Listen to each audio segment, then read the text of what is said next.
Kacau, kacau. Kacau ini mobil enak banget. Oke, halo semuanya, kembali lagi di vlog Ridwan Hanif. Galen. Wah, ini Galen hiu tuh Galen paling ganteng sepanjang sejarah ya. Dan sampai sekarang pun mobil ini masih kelihatan ganteng. Lihat dong bodinya. Ini lihatnya clean. Desainnya tuh kayak galak gitu ya. Wah, ini mobil depan, belakang, samping ganteng. Dan sekarang kalau kalian cari secondnya, itu agak susah ya. Harganya rentangnya tuh bisa jauh. Yang bagus banget bisa mahal, yang begitu bisa murah banget bahkan nggak laku gitu. Dan mobil ini itu dulu bersaingnya itu sama Honda Accord. Terus kalau Toyota itu Toyota Corona dulu, bukan Corolla ya, Corona pakai N sebelum dia berubah jadi Camry. Dan lihat dong ini mobil, wah desainnya timeless banget ya. Ini kalau Mitsubishi mau naikin Galen lagi, bikin Galen, cobalah bikin yang desainnya itu retro dari mobil ini. Kayak Hyundai bikin Hyundai Ioniq 5 itu kan dari Hyundai Pony yang zaman dulu didesain sama Giorgato. Apalah itu ngomongnya. Ini kalau misalkan Mitsubishi mau revive dengan desain yang terinspirasi dari generasi ini, top. Ini karena ganteng banget nih asli. Dan ini juga kalau nggak salah desainnya itu dari Italia juga, Ital Design atau Giorgato juga, atau Pininfarina. Ya pokoknya itulah, yang desain tuh bukan dari Jepang tapi dari Eropa. Dan kita lihat depannya. Nih ya, lampu depannya asli ini ganteng banget. Dan karena ini mobil punya koyong sendiri ya, jadi dulu koyong itu pakai Galen udah lama ya. Terus dia tuh emang orangnya suka bernostalgia. Ada temennya yang jual Galen kilometer rendah, kondisi bagus, belum pernah repaint, akhirnya dia beli. Ini kilometer masih 60 ribuan ya. Dan ini lihat lampunya bening sekali. Lampunya dua, ini yang low beam sama ini yang buat high beam. Nah ini lampu seinnya, dan di bawahnya ada sebuah fog lamp. Desainnya tuh lurus sampai ke sini, seret. Desain grillnya juga bagus. Ke bawah lagi, wah ini sih keren banget sih. Dan kalian percaya nggak? Secara ajaibnya Mitsubishi di generasi berikutnya, Galen tuh desainnya jadi seperti ini. Ini siapa yang mau beli mobil desain kayak gini gitu loh? Dari yang ganteng ini berubah jadi kayak gini. Akhirnya karena generasi terakhir yang nggak laku, mobilnya disuntik mati.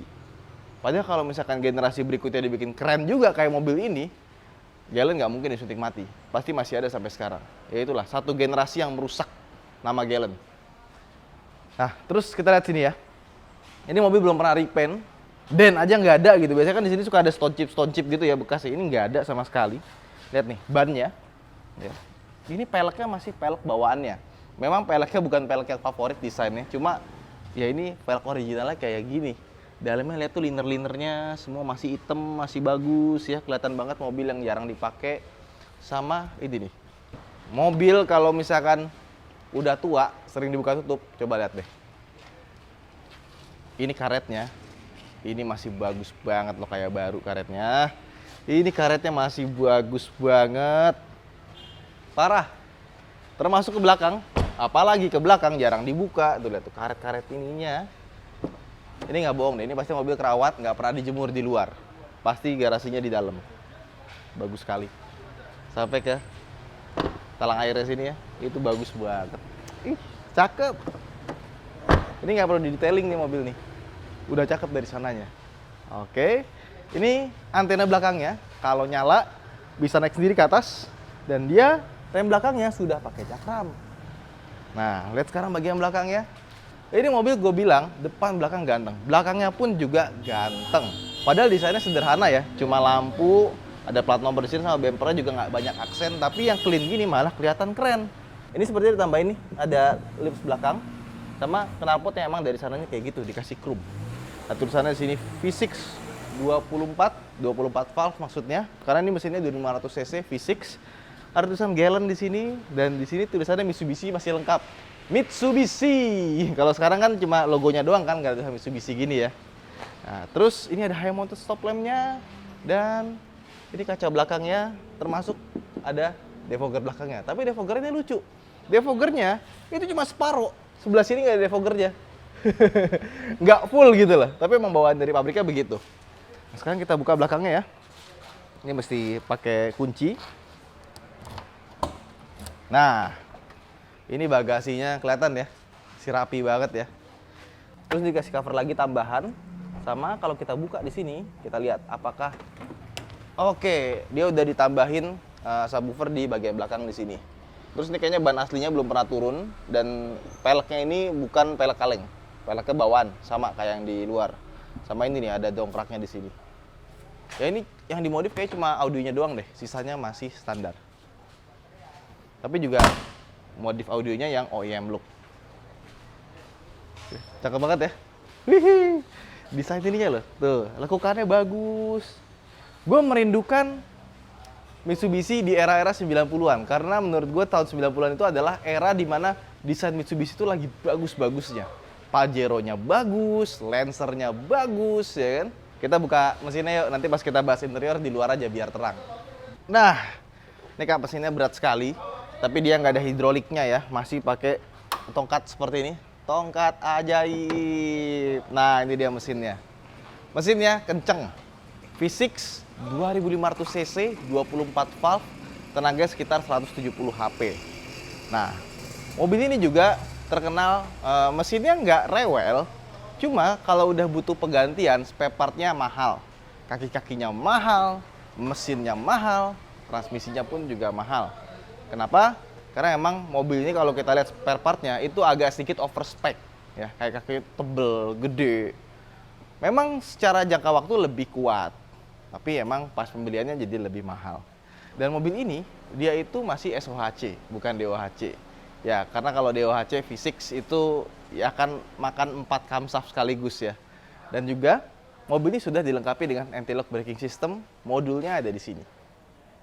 Lihat, peredamnya masih bagus, belum meletot-meletot. Wah, ini mobil cakep banget sih. Tinggal di detailing aja bagian mesinnya. Ini pasti top. Nah, sekarang kita bawa mobil ini keluar, kita mau bahas interiornya. Biar terang ya.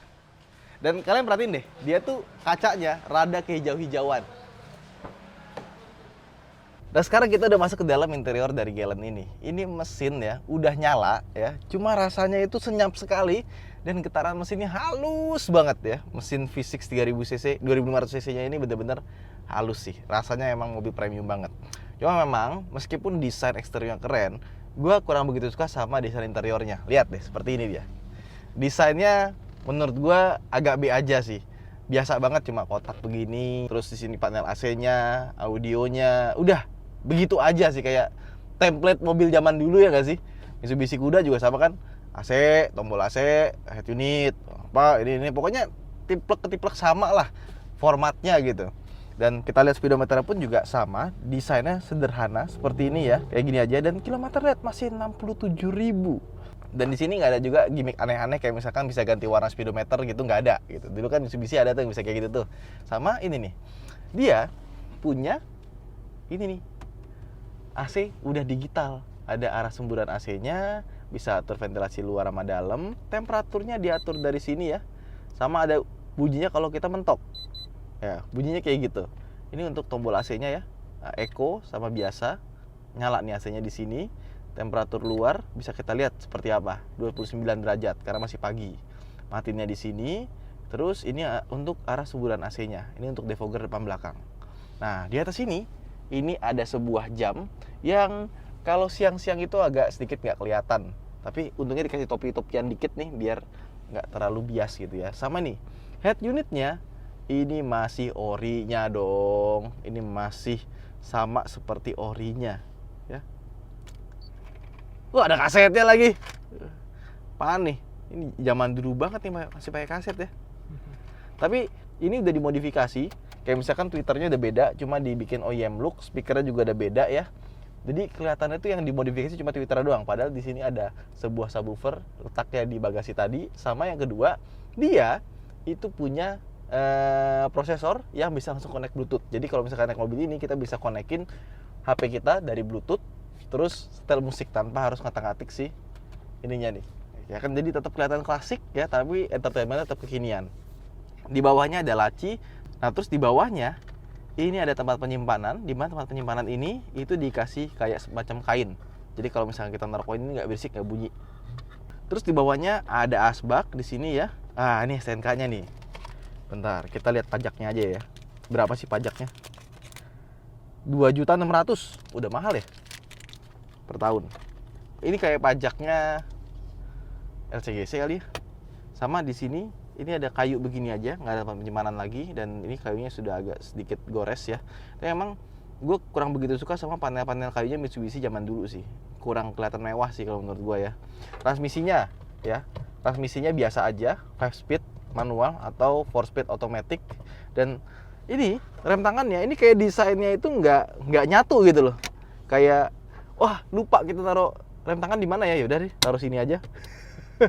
Tapi ini sih kurang begitu mewah sih rasanya. Ini agak terlalu tinggi, harusnya didesain lebih mewah lagi. Terus di sini ada tempat penyimpanan ya. Ini bisa dibuka, mana sih? Nah, bisa jadi cup holder. Nah, sama di sini ada lampunya. Terus di sini ini soft touch ya. Kita buka. Nah, ini ada tempat penyimpanan pertama. Buka lagi yang sebelah kanan, pencet. Jadi tempat penyimpanan yang atas sini. Nah, di sebelah kanan ini ada tombol fog lamp, ada untuk spion, termasuk juga retract-nya. Bisa dilipat secara otomatis dari dalam. Sama di bawah sini ada laci kecil. Ya, sisanya ya udah gitu aja. Dan power window-nya dong. Sangat jarang menemukan Mitsubishi yang power window-nya sudah auto. Semuanya. Ini empat-empatnya sudah auto, jadi kalau kita mau buka belakang atau depan, tinggal pencet sekali udah turun semua sampai bawah.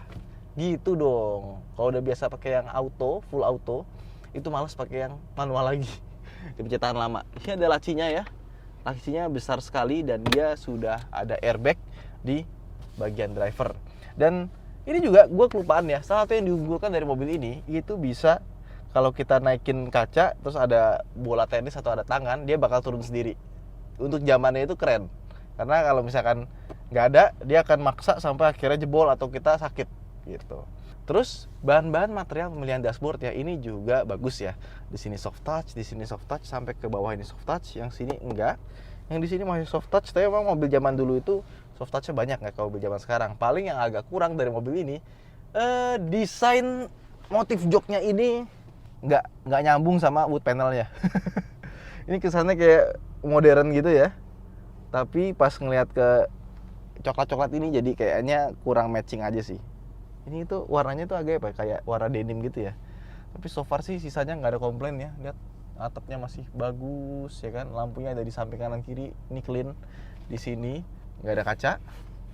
Di sini ada kaca tapi nggak ada lampu di sini ya. Sama di sini ada lampunya nih. Tuh, lampunya kayak gini. Dia tuh lampunya agak sedikit di smoke ya. Sama gini nih. Mobil zaman dulu lihat dong karpetnya pakai Gatsby. Ini karpet Gatsby masih ada nggak ya zaman sekarang ya? Tapi zaman dulu tuh mobil mewah tuh biasa pakai itu. Kursinya ada pengaturan buat tinggi rendahnya, sama untuk slidingnya dia tuh nggak depan, di samping. Ini gue suka nih. Sama kayak Mitsubishi Kuda juga sama, slide-nya di samping, nggak di depan. Terus ini setirnya dia sudah tilt steering, tapi belum teleskopik, dan menurut gue nih setirnya agak terlalu rendah ya untuk posisi duduk yang seperti ini. Harusnya bisa dibikin lebih rendah lagi. Ini nggak bisa direndahin lagi nih, ada segi doang paling rendah. Ya, posisi duduknya agak sedikit wagu sih. Oke, kita jalan ya. Duh, ini kopliknya masih enak, gasnya masih enak, remnya juga masih enak. Ini kopliknya enteng banget sih. Kayak mobil cc-nya kecil. Oh, kenceng. Waduh, kenceng nih mobil. Halus banget loh. Suspensinya lembut, empuk, ya. Wah gila sih, ini Galen zaman dulu tuh mewah banget ya. Kayaknya yang punya mobil ini pasti orang kaya ini. Wah, gile, kenceng mesinnya. Bang tenaganya sih nggak bohong ya, 170 HP, 2500 cc V6 ya. Ini ya, dengan rasa berkendara seperti ini, suspensi, mesin segala macam ya. Ini buat keluar di tahun sekarang aja tuh masih kayak berasa mobil modern. Peredamannya juga bagus ya, cuma ada suara siulan dikit nggak tahu dari mana. Nah sama ini nih, Mitsubishi itu ngasih tuas-tuas setir yang kiri kanannya itu tuh untuk sebuah mobil kayak gini tuh rasanya kayak mobil murah gitu. Tuasnya tuh nggak berasa mahal, pas dicetek tuh kayak cekrek gitu loh. Nggak dibikin lembut kalau Mitsubishi. Kita coba tarik ya. Gas. Wow. Enak banget, mobilnya kacau. Bener-bener kayak baru. Dan mobil ini kalau Galen tuh dalam kondisi sehat ya. Wah ini sih kenyamanannya bintang 5, performanya bintang 5. paling ini nih, posisi duduknya sama transmisinya tuh nggak berasa mahal. Tapi enak sih, cukup presisi. Ya, jadi itu aja video kita tentang Mitsubishi Galant ini. Buat teman-teman yang pernah punya Mitsubishi Galant yang generasi ini, komen di bawah seperti apa rasanya dan merawatnya. Dari Hanif, sampai jumpa di vlog berikutnya. Bye-bye.